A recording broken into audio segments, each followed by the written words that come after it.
Bismillahirrahmanirrahim. Assalamualaikum warahmatullahi wabarakatuh. Bismillahirrahmanirrahim. Nahmaduhu wa nusalli wa nusallim ala Rasulillahil karim wa ala alihi ajma'in, amma ba'd. Rabbi shrah li sadri wa yassir li amri wa hlul 'uqdatam min lisani yafqahu qawli. Alhamdulillah, Bapak-bapak yang dikasihi Allah Ta'ala, ini kita ganti kitab ya. Ganti kitab. Ini kitab hadis Arba'in Nawawi. Jadi ini kitab, ya, di dalam ada akhlak, ada adab, ada akidah, campur. Ini ditulis oleh Imam Nawawi. Kalau kemarin kan Bulughul Maram memang khusus fikih. Nah, ini kita pending dulu. Kapan-kapan kita lanjutkan Bulughul Maramnya. Karena katanya memang di majelis lain ada pembahasan fikih juga ya. Jadi kita ganti, ini hadis Arba'in Nawawi. 40 hadis yang dikumpulkan oleh Imam Nawawi. Ini salah satu kitab termasuk banyak dipelajari di pesantren-pesantren khususnya dan juga di majelis-majelis umumnya. Ini ditulis oleh Imam Nawawi, disusun oleh Imam Nawawi. Abu Zakaria Yahya bin Sharaf An-Nawawi. Beliau lahir di desa Nawah, di Damsyik, Dimashqi.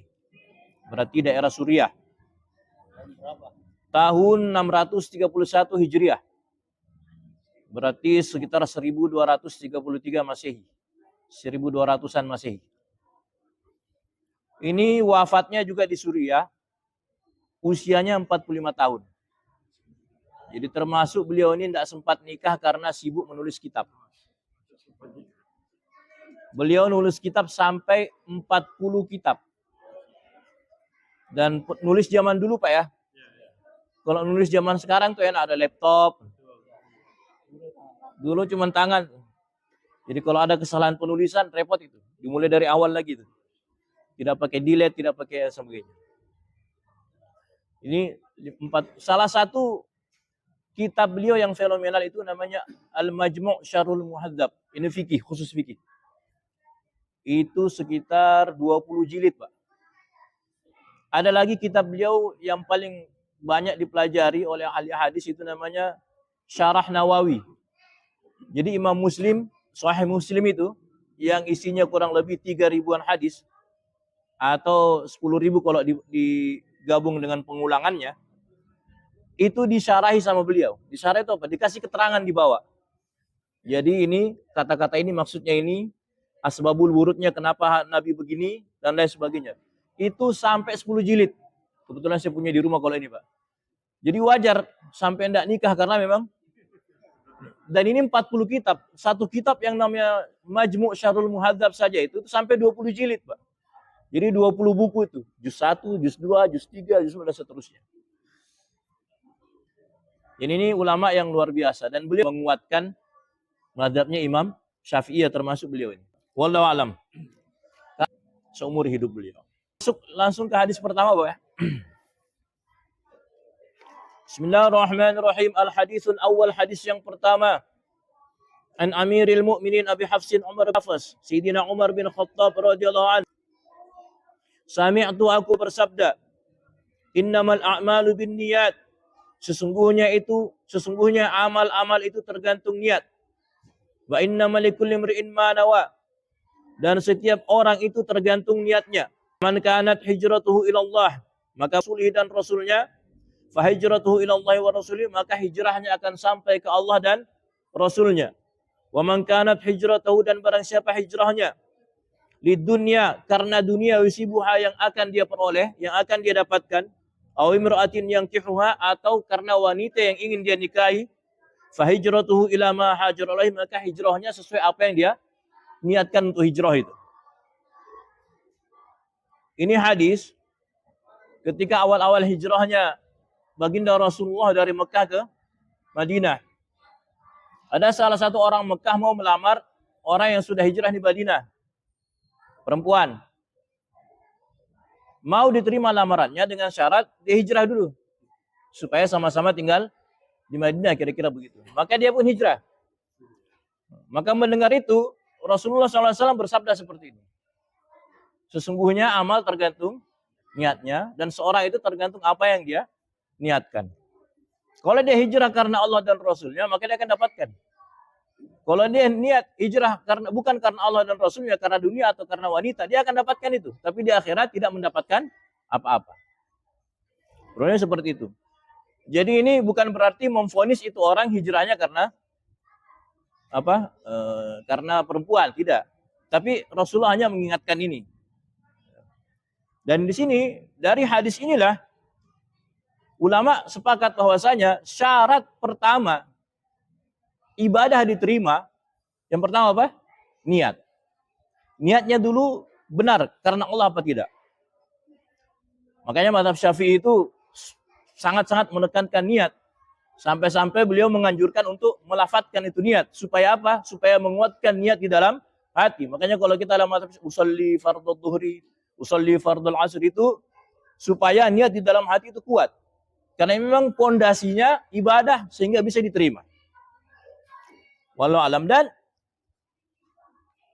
ini yang membuat ibadah itu diterima. Kalau niatnya bukan karena Allah, maka ibadah itu tidak diterima. Dalam hadis lain itu disebutkan, menurut riwayat Imam Abu Hurairah, beliau katakan di akhirat nanti tiga orang pertama yang akan diadili oleh Allah. Yang pertama dihadapkan orang yang mati syahid. Dihadapkan di hadapan Allah, kemudian Allah tampakkan itu nikmat-nikmat kepadanya selama di dunia. Kemudian dia mengakui itu nikmat. Setelah dia mengakui itu nikmat, ditanya sama Allah, apa yang kau perbuat dengan nikmat itu? Saya berpegang teguh kepada Engkau ya Allah, sampai sekarang saya mati syahid karena berperang di jalanmu. Allah katakan, kamu bohong. Tidak, kamu bukan karena itu kau berperang.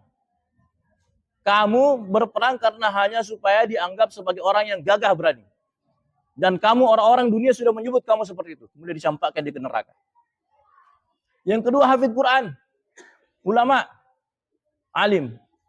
Ditampakkan nikmatnya oleh apa yang kau perbuat? Saya belajar ilmu ini, belajar Al-Quran karena Engkau ya Allah, dan saya sudah sampaikan. Allah katakan bohong.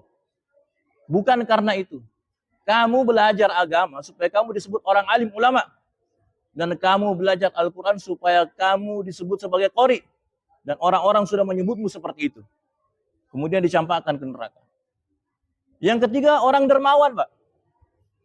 Infak sedekah siang dan malam. Sampai di hadapan Allah ditampakkan nikmatnya, dia mengakui. Apa yang kau lakukan itu? Saya infak tiap hari Allah, siang dan malam karena Engkau ya Allah. Allah katakan kamu bohong, bukan karena itu kamu infak, supaya kamu dibilang dermawan, supaya dibilang ahli sedekah, dan orang-orang sudah menyebut kau seperti itu. Akhirnya dicampakkan ke dalam neraka. Tapi Pak, dalam hadis lain di Bukhari itu Pak, ada seorang perempuan Pak. Ini sering diceritakan sama orang-orang yang mubalik orang-orang ceramah. Seorang perempuan yang hari-harinya melacur. Suatu ketika jalan di padang pasir Pak. Di tengah padang pasir itu mau minum di sumur itu. Ketika dia mau minum, dia ikat sepatunya, kemudian dia jadikan timba, diambil. Setelah dia ambil Pak, itu dilihat ternyata ada anjing di situ kehausan. Anjing Pak, anjing. Kehausan dikasih minum. Karena itu Pak, dia masuk surga. Padahal hari-harinya orangnya melacur. Jadi niat itu sangat penting, luar biasa Pak. Jadi dalam Islam ini, di hadapan Allah ini, niatnya kadang-kadang perkara kecil, tapi kalau niatnya besar, maka itu akan menjadi besar. Kalau perkaranya besar, niatnya salah, maka tidak ada apa-apanya di hadapan Allah. Maka itu pentingnya niat. Makanya niat itu Pak, kalau orang sudah berniat baik, itu dalam beberapa riwayat diterangkan, orang sudah berniat baik, niatnya kencang, terhalang untuk melakukan kebaikan itu, kemudian dia meninggal, dia akan dapatkan itu. Bahkan ulama menerangkan, orang yang tidur, niat bangun untuk tahajud, bangun-bangun sudah subuh, maka dia akan mendapatkan pahalanya orang yang tahajud itu. Dengan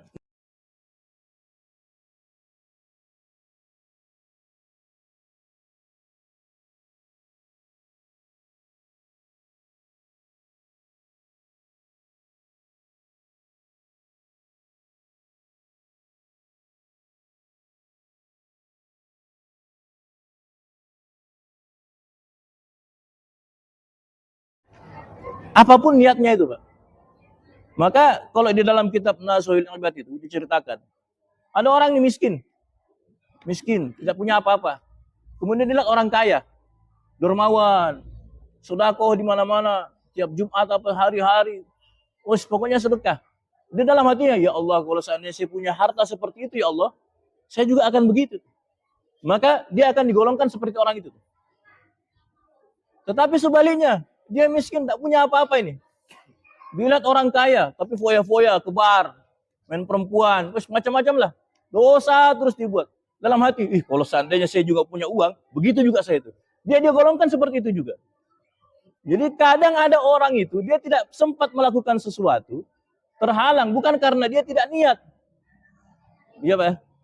Tapi karena memang tidak mampu, tapi niatnya keras ke sana. Orang niat haji Pak, tidak mampu, tapi niat dalam hati kuat, meninggal, maka digolongkan orang yang haji. Begitu juga sebaliknya maksiat. Dan yang lain. Wallahu a'lam. Ini hadis yang pertama. Cukup mungkin sampai di sini ada yang mau ditanyakan. Kita ringkas-ringkaskan saja. Itu memang terjadi. Tapi kan ini hanya sepotong kisah. Ya. Jadi boleh jadi itulah momentum Allah memberi hidayah pada akhir kehidupannya. Ya. Itu boleh jadi ya, ini satu pemikiran saja. Bisa jadi. Ya karena Allah itu akan memberikan petunjuk kalau memang ada orang yang memiliki nilai-nilai yang bagus ya. Jadi itu barangkali itu. Nah, jadi ini menurut pendapat saya. Jadi itulah momentum sampai di akhir hidupnya tentu diberikan pintu tobat. Ya, itu pintu saja. tobat. Ya, kira-kira seperti itu. Ya. Ada yang mau disampaikan lagi, Pak? Udah saya tanya dulu. Iya. Tadi itu. Ini tentang niat. Kalau misalnya kita mau ke masjid, mau sholat maghrib jemaah, dari rumah itu kita sudah berniat. Ya. Tapi begitu kita masuk masjid, langsung takbir saja, tanpa mengulangi niat itu. Bagaimana itu? Apa batal atau bagaimana itu? Tidak. Sudah masuk. Sudah niat. Itu sudah terhitung niat. Iya. Jadi masuk. Ya. Makanya kayak puasa. Kalau dalam mazhab Syafi'i itu kan puasa tiap malam tuh harus niat. Ya. Sebelum tidur. Makanya kalau ba'da isya itu kalau di Jawa itu nawaitu, di sini juga ya, di Sulawesi. Ya. Nawaitu shauma qadin itu. Karena memang tiap malam tuh harus niat. Nah, tapi ada ulama yang menerangkan, kita tidur nih, niat mau bangun sahur nih. Ketika bangun, nah itu sudah ini. Cuman kita harus selalu memperbarui niat. Jangan sampai niat itu hilang. Ketika kita puasa, niatnya jadi hilang. Atau sholat takbir, makanya usolli. Itu memperbarui niat di dalam hati. Jangan sampai niat itu hilang ketika kita sudah takbir. Jadi niat itu kan harus muqtarinan bil fi'al kalau fikihnya itu. Niat itu adalah disertai dengan perbuatan. Itu baru niat. Kalau tidak disertai dengan perbuatan, sebenarnya dalam artian definisi sebenarnya dalam bahasa itu cuma azam, keinginan yang kuat. Meskipun nanti itu akan jadi sudah dihitung niat, tapi kalau definisinya seperti itu, keinginan yang kuat tapi tidak disertai dengan perbuatan itu belum niat. Makanya sholat, usolli itu jangan sampai niat itu hilang ketika kita wudu. Makanya kalau dalam mazhab Syafi'i tempatnya niat katanya ketika membasuh wajah. Karena kenapa? Wajibnya wudu itu pertama kali ketika membasuh wajah. Jadi jangan sampai niat itu hilang ketika basuh wajah. Makanya dalam mazhab Syafi'i itu sangat-sangat dianjurkan alias mustahab. Bahkan disunnahkan usolli itu. Usolli fardhu. Meskipun kalau tidak mengucapkan juga enggak masalah. Jadi kalau ada mengatakan tidak mengucapkan ya tidak masalah, diucapkan tidak masalah. Kalau masalah ini hanya sekedar sekedar fikih. Perbedaan pendapat yang jangan terlalu diperuncing. Yang mau pakai usolli silahkan, yang enggak masalah. Intinya Imam Syafi'i sendiri mengatakan tempatnya ini itu di dalam hati, bukan di lisan. Adapun lisan hanya menguatkan hati saja. Imam Syafi'i sendiri mengatakan seperti itu. Wallahu a'lam. Ada pertanyaan lagi, Pak? Ada juga itu pernah diajarkan bahwa niat itu harus bersamaan dengan takbir. Apanya? Bersamaan dia ketika takbir juga di situ niatnya. Iya, masuk. bersamaan dalam artian ketika takbir itu niat harus selalu ada itu.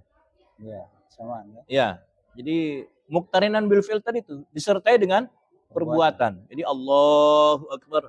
Sudah. Maksudnya dalam hati kita sudah kuat dalam hati niat sholat maghrib berjamaah makmum lillahi ta'ala. Allahu Akbar. Sudah. Sudah itu. Dalam hati sudah niat kuat Allahu Akbar, sudah sah. Takbirnya sudah sah. Kalau di wudu, di wajah, kalau di sholat ketika takbir. Jadi termasuk juga kalau kita membuat satu postingan atau konten untuk masyarakat, Ya, misalnya video ya, itu harus dengan niatnya yang bagaimana ya, tergantung dari nawitunya itu ya. ya tergantung niatnya. Artinya hasil yang didapat nanti di akhirat itu tergantung nawitunya. Tergantung niat. Kalau hanya untuk mau dikata, Viewers lah itu. untuk mendapatkan kuota Ya. ini ya. Ya Oh, itu. jadi ini yang perlu Nah. perlu diperbaiki niatnya. Memang perlu diperbaiki niatnya. Adapun nanti kalau dapat viewers, dapat follower apa Oh, itu bonus. bonus Bonus ya. dari Allah. Iya, iya, iya. Makanya yang penting Alhamdulillah kalau ada ya. Yang penting niatnya lurus. Makanya Kak, istiqomah. Istiqomah ya. Ciri-cirinya orang ikhlas itu istiqomah. Ya. Ada follower, tidak ada follower, ada yang nonton, tidak ada yang nonton, Jalan terus. jalan terus. Itu istiqomah itu. Istiqomah. Itu insya Allah ikhlas begitu itu. Ya, ya, ya. Apapun orang bilang apa saja itu, mau dicaci, Ya. mau dipuji, tetap amal. Nah, itu biasanya ikhlas. Kemudian Pak, itu dianjurkan memang banyak-banyak berbuat kebaikan. Karena di antara ciri-cirinya amal yang ikhlas itu, sebagian orang mengatakan, amal yang ketika berbuat itu dia lupa. Sudah berbuat. Jadi sedekah sama orang. Saking banyaknya kan ada yang dilupa itu. Lupa. Itu biasanya yang diterima itu Pak. Yang dilupakan itu. Ya karena sudah tidak diungkit lagi. Kalau masih Ikhlas diungkit betul. itu, kalau masih, saya dulu baik sama kau. Nah ini masih belum ikhlas. Jelas. Ya, ya, ya. Nah, maka kalau yang dilupa, makanya banyak-banyak bersedekah. Amal kecil, amal banyak. Jangan sampai yang dilupa itulah nanti yang diterima oleh Allah. Ya, ya. Maka Jadi terutama sekarang ini kan zaman-zaman ya, promosi ya. ya, Ada orang membuat konten untuk mempromosikan dirinya. Nah, Bang yang kayak ini barangkali perlu diperbaiki niatnya dia. Kalau hanya untuk kejagoannya mau diperlihatkan di situ, ya. ini barangkali dia tidak dapat kali itu ya. Ya, Iya. Ya itu tadi, dia mempromosikan dirinya sebagai apa? Kalau dia sebagai orang alim, ulama, bikin konten, Nah, dia cuma mau memperlihatkan dia ini seorang alim semua segala macam, itu lain. oh iya, iya. Tapi kalau dia ingin memperkenalkan dirinya bahwa dia ini adalah seorang alim, Iya. sehingga orang datang sama dia untuk belajar. Itu lain lagi ceritanya. Lain lagi ceritanya. Karena dia mau mengajarkan ilmunya. Dan dia kewajiban dia itu mengajarkan ilmunya. Karena dia seorang alim, ulama. Wajib dia mengajarkan ilmunya. Dengan cara apapun. Jadi harus dia bijaksana. Ya, Untuk Jadi begini, kepentingan Pak. masyarakat. ikhlas niat. Ini kan amalan hati Pak ya. Tidak ada yang tahu kecuali Allah. Jadi jangan kita sembarang nuduh. Karena kita tidak tahu hatinya orang kan begitu. Jadi ada orang kadang mungkin jalannya sombong. Kadang-kadang orang kita baru lihat itu orang jalan. Jalannya saya gaya sekali. Padahal memang dari lahir jalannya sudah begitu. Kan begitu. Yang cepat-cepat menuduh orang. Begitu kan. Jangan cepat berburuk sangka. Kalau mau berburuk sangka kepada diri sendiri. Kalau sama orang lain itu berbaik. Lebih dulu kan berbaik sangka. Iyakum bisu'idzon. Jauhi yang namanya prasangka buruk. Wallahu a'lam. Jadi memang ini perkara niat ini perkara yang luar biasa. Perkara hati. Masya Allah itu di kitab-kitab yang ulama sufi itu diceritakan. Apa itu namanya? Ada seorang kalau tidak salah nama ulama namanya Ibnul Arabi. Ini sekedar cerita saja. Ini riwayatnya dalam kitab-kitab sufi, boleh percaya boleh tidak. Itu ada ulama namanya Ibnu Arabi. Dia punya murid namanya kalau tidak salah Syekh Abdul Wahid, apa Abdul Wahab, apa Abdullah, saya lupa. Jadi muridnya itu punya murid, Pak. Mau pulang. Dia satu kampung dengan Syekh Ibnu Arabi itu, gurunya tadi itu. Dia izin pulang. Saya izin pulang sebentar. Berarti kau lewat rumahnya Syekh Ibnu Arabi? Dia bilang, ya. Dia bilang, sampaikan salam saya sama Ibnu Arabi ya. Itu guru saya. Ketika dia pulang, Pak, dia sampai di rumahnya Imam Ibnu Arabi itu. Wih, rumahnya ternyata besar. Mewah. Nah, sementara gurunya tadi ini dia zuhud, Pak. Penampilannya zuhud istilahnya itu kalau dalam masalah sufi itu. Pokoknya sederhana luar biasa. Maka dalam hati, masa ini sih gurunya guru saya kan begitu. Ternyata ditanya, Syekh Ibnu Arabi belum datang. Ternyata Syekh Ibnu Arabi itu datang, ternyata ditandu, Pak. Dibawa masuk ke rumahnya, akhirnya ada ketemu. Duduk di kursi yang empuk. Ini sekedar cerita saja, Pak ya. Jadi dikatakan, kenapa? Saya muridnya Syekh Abdullah yang di sana, nitip salam sama Anda. Dia bilang, sampaikan salam saya kembali, bilang sama dia, sampai kapan dia mau bergelimpangan dengan dunia? Dia tambah, ini enggak terbalik ini. Dengan gayanya yang begitu, dia bilang, sampai kapan dia mau bergelimpangan dengan dunia? Akhirnya dia pulang, kembali. Setelah kembali ke gurunya, kamu sudah ketemu? Sudah. Kamu sampaikan salam saya? Iya. Apa katanya? Salam kembali. Dan katanya sampai kapan Tuhan ini mau bergelimpangan dengan dunia? Maka dia menangis. Dia menangis. Dia bilang, Tuhan, bukannya terbalik. Kenapa menangis? Jadi Syekh Abdullah ini punya kebiasaan, Pak. Dia itu kalau beli ikan banyak, yang diambil cuma kepalanya. Dagingnya dia bagi-bagi, yang enak-enak dia bagi ke orang, yang tidak enak untuk dia. Maka dia katakan, saya kebiasaan begitu itu, sedekah saya itu. Tapi dalam hati, saya masih terbayang itu. Lezatnya itu daging ikan. Jadi dalam hati itu masih ada keinginan. Tapi itu, Syekh Ibnu Arabi itu, apa yang dimilikinya itu, tidak ada yang masuk ke hatinya sedikit pun. Ini ceritanya ulama-ulama sufi. Dalam artian, kita jangan terlalu cepat berburuk sangka kepada orang lain.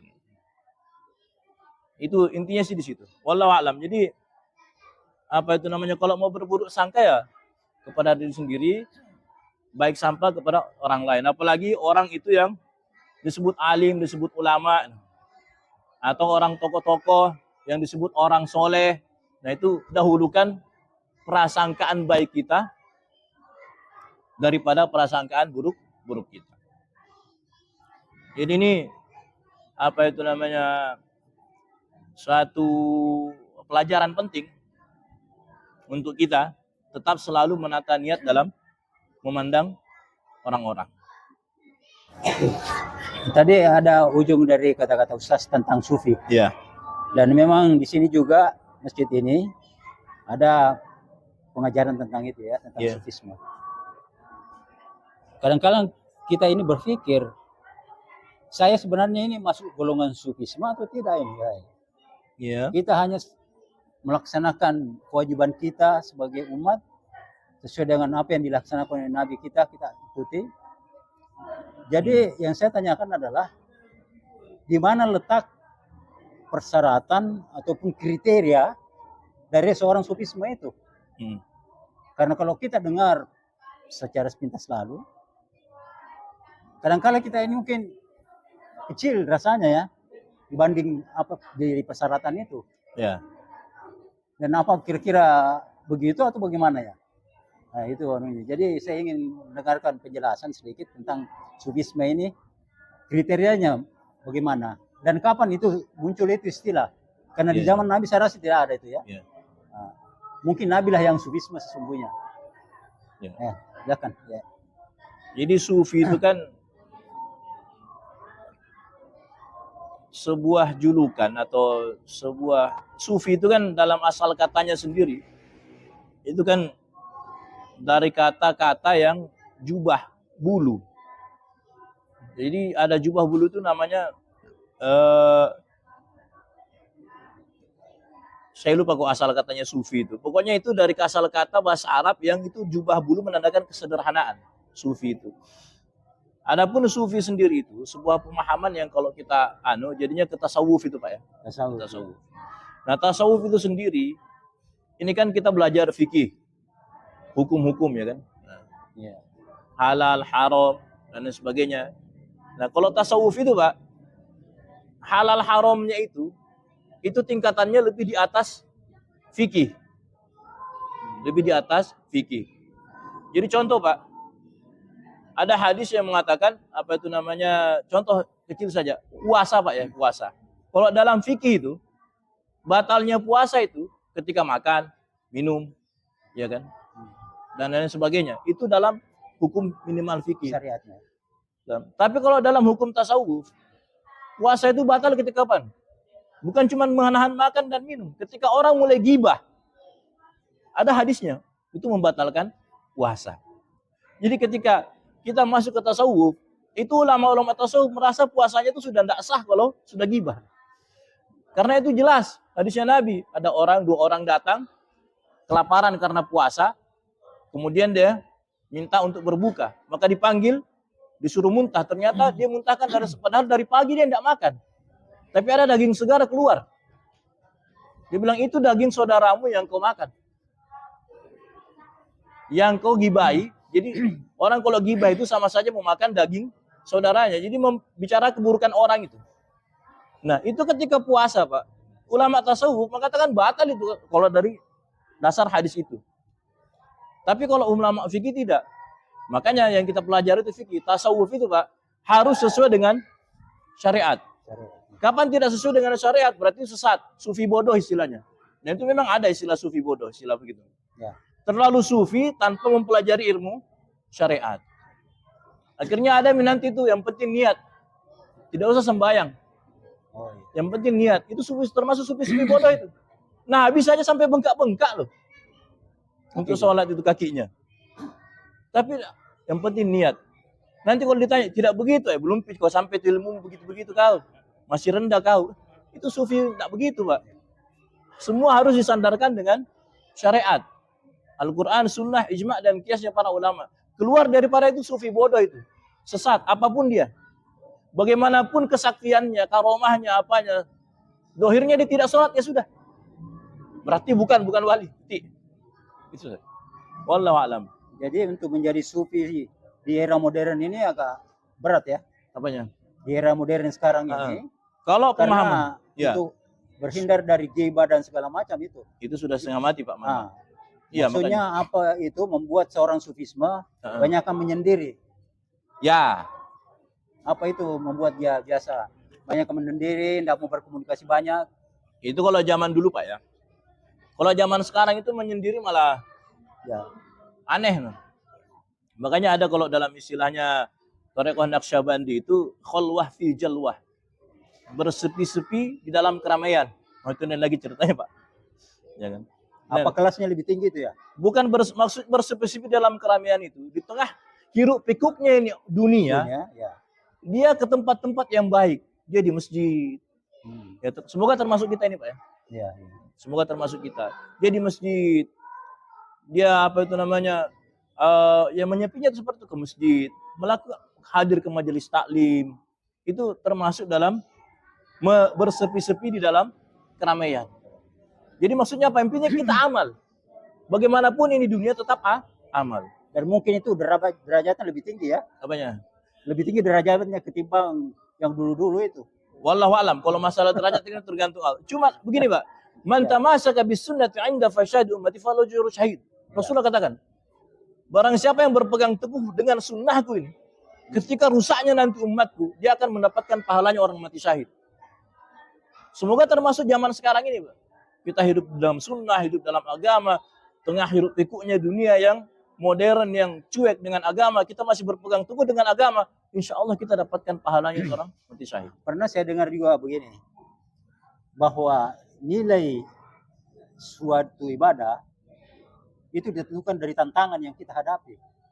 Ya. Kalau keras tantangannya berarti nilainya juga tinggi. Bagaimana kira-kira itu? Ya. Bisa dikatakan begitu. Tergantung mujahadahnya, tergantung alias pengorbanannya. Ketika ibadah semua kemarin kita jelaskan. Karena kenapa? Memang yang dinilai dengan oleh pengorbanannya, Pak. Kalau ibadahnya dengan malaikat, wah itu karena malaikat nggak punya akal, nggak punya nafsu. Ya.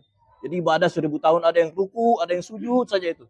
Malaikat. Ada yang tawaf saja di arah sekeliling sampai kiamat. Ada yang bertasbih itu ibadahnya malaikat. Kita kalah, Pak. Tapi kalau manusia ini, Pak, dia berangkat ke masjid, hujan-hujan, subuh-subuh, kedinginan. Kalau ya sudah cerita kemarin. Kalau dinginnya kita ini belum seberapa, Pak. Belum dinginnya orang di kutub utara itu, Pak, dia wudhu bagaimana itu.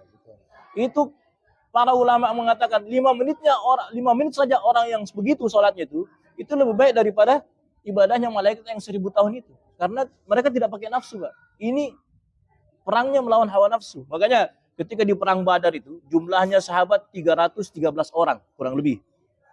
1000 musuhnya kafir Quraisy itu. Rasul dan para sahabat cuma 313. Itu banjir darah, Pak. Sebagian riwayat mengatakan sampai lututnya kuda itu darah. Itu perang besar itu, Pak. Sampai malaikat ikut turun, iblis ikut turun, ikut berperang, jin ifrit semua itu perang besar. Tapi ketika Rasulullah perang dari situ, Rasulullah katakan raja'na min jihadil asghar ila jihadil akbar. Kita pulang dari jihad yang kecil menuju jihad yang besar. Apa jihad besar itu? Menahan hawa nafsu. Itu lebih besar daripada jihad perang. Makanya itu sabar itu kalau para ulama katakan di kitabnya Imam Ghazali itu ya, sabar itu ada 3 tingkatan. Sabar yang paling rendah levelnya itu sabar menghadapi musibah. Itu sabar yang paling rendah levelnya menurut Imam Ghazali. Yang sabar yang di atasnya lagi sabar dalam menjalankan perintah Allah. Istiqomah dalam menjalankan perintah Allah itu juga luar biasa itu. Berjamaah. Makanya kalau 40 hari 40 malam orang berjamaah, maka tanpa kita dalam takbiratul ulanya imam, itu 2 kebebasan. Pertama dibebaskan dari sifat munafik, dibebaskan dari api neraka.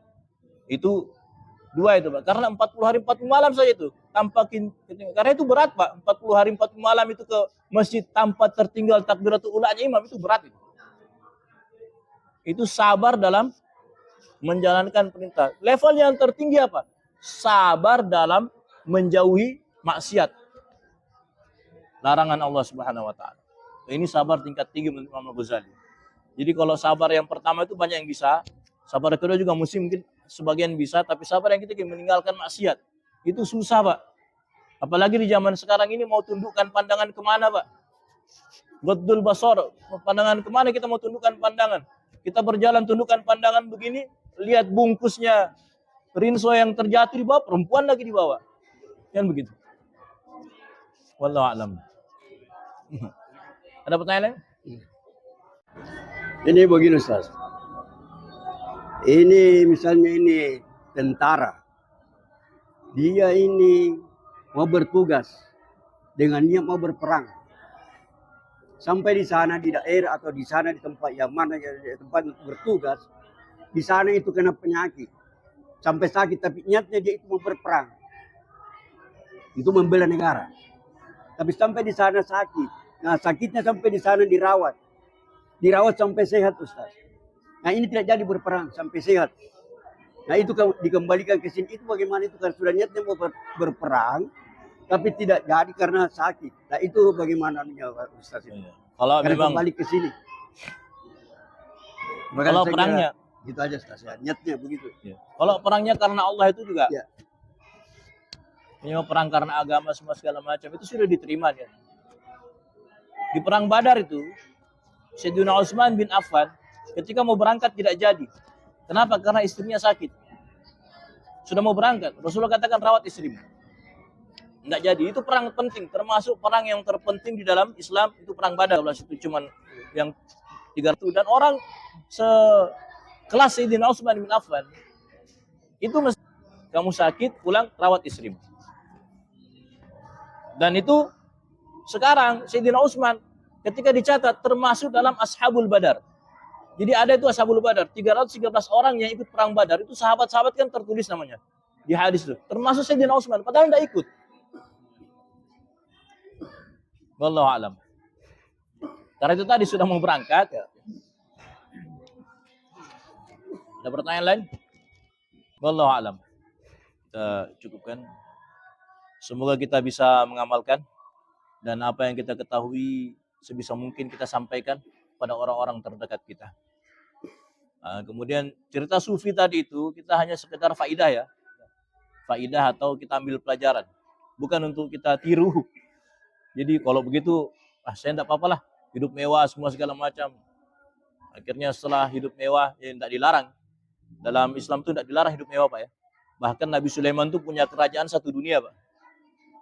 Tergantung kembali kepada niatnya. Nah, itu tadi sekedar ambil pelajaran. Bukan kita mau tiru jadi seperti itu. Ya, kita hidup ini yang normal saja sesuai syariat. Tidak usah terlalu tinggi, tapi jangan juga terlalu keluar. Karena kalau di tengah-tengah kita nanti gampang istiqomah.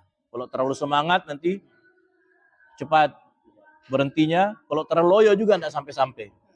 Tapi kalau tengah-tengah, apa yang kita bisa kerjakan, kita kerjakan. Yang belum mampu, kita berdoa supaya kita bisa kerjakan. Ya, subhanallah bihamdihi, subhanallah bihamdihi.